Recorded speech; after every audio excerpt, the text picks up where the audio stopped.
Good evening, ladies and gentlemen, and friends from the media. Our panelist, Mr. Suhel Seths, noted columnist, author, and social commentator. RN, Shantanu, Manish, ladies and gentlemen. I'm not going to tell you what happened because that's part of the book which you have to essentially buy. But what's the point of telling you the whole plot of the book? But I want to dwell on a couple of things that I think merit attention of the powers that be and the average citizen in India. On the one hand, we talk about Startup India, we talk about Skill India, we talk about Make in India, we talk about Brand India. There's so much of India, and yet the ethos of what is truly Indian, fiercely guarded and enshrined in our constitution, has been ignored by many people in power. To my mind, what happened to Jignesh Shah is not about a criminal or a civil offense. It's about the abrogation, the snatching away of people's rights to do business in India.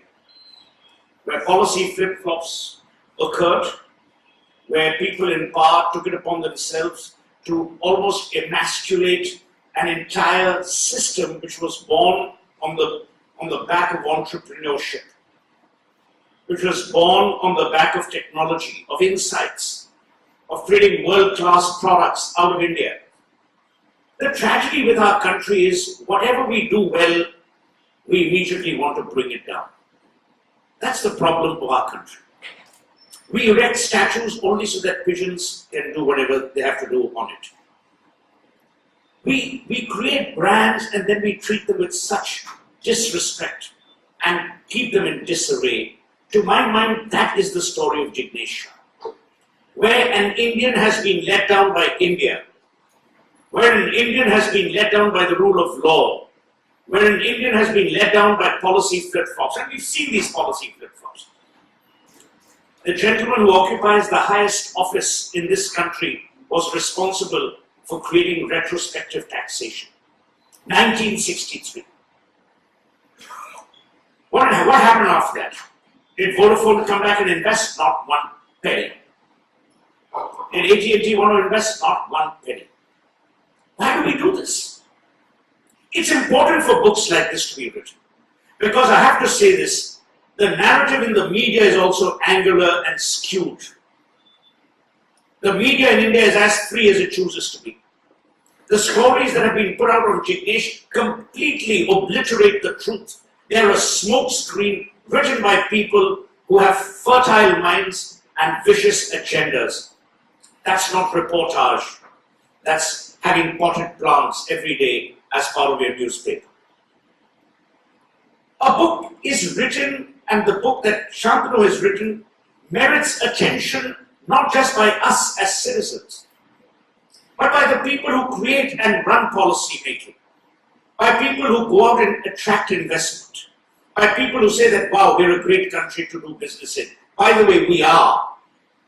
But we erect so many borders that Trump's Mexico wall will look like kindergarten by the time we are done with investors. The tragedies, there is no recourse. Our justice system crawls at a lethargic pace.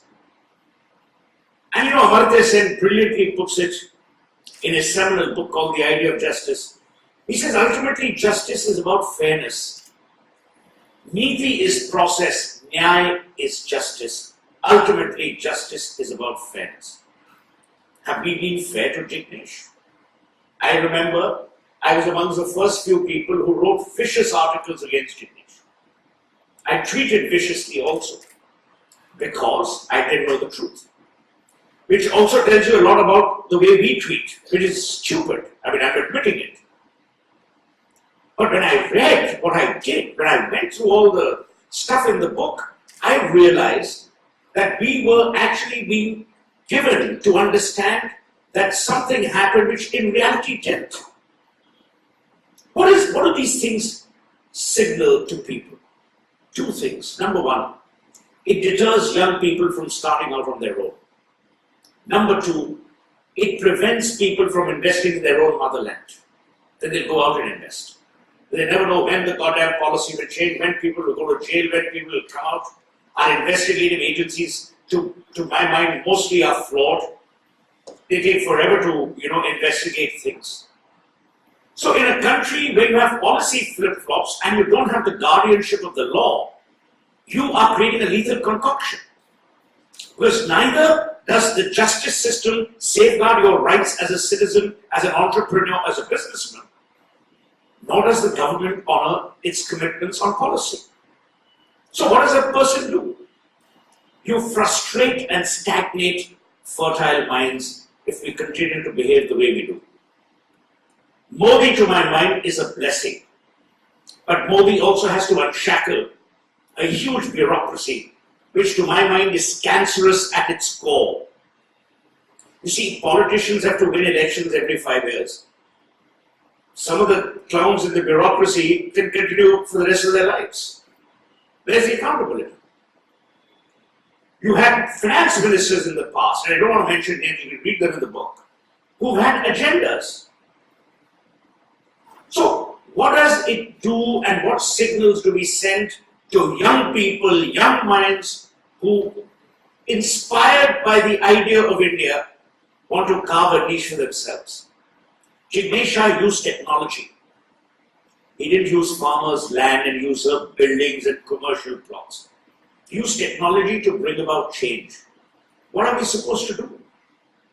And why should lessons not be learned? Why should books like this not be written? Why should people not be exposed to the truth, which is investigated, which is credible, and which is supported by facts, not by fiction? Therefore, I think it is not just a timely book, it's a relevant book. Sadly, Jignesh Shah is the target, but in many ways, so are each one of us. The book may be about Jignesh Shah, but it tells us a very, very sordid story about the way we work and the way we run our lives in this country, especially when it comes to business. I hope this book will arrest those minds who continue to brazenly violate all principles of natural justice. If it does that alone, if it creates the awareness alone, it would be a task well worth it. Thank you so much.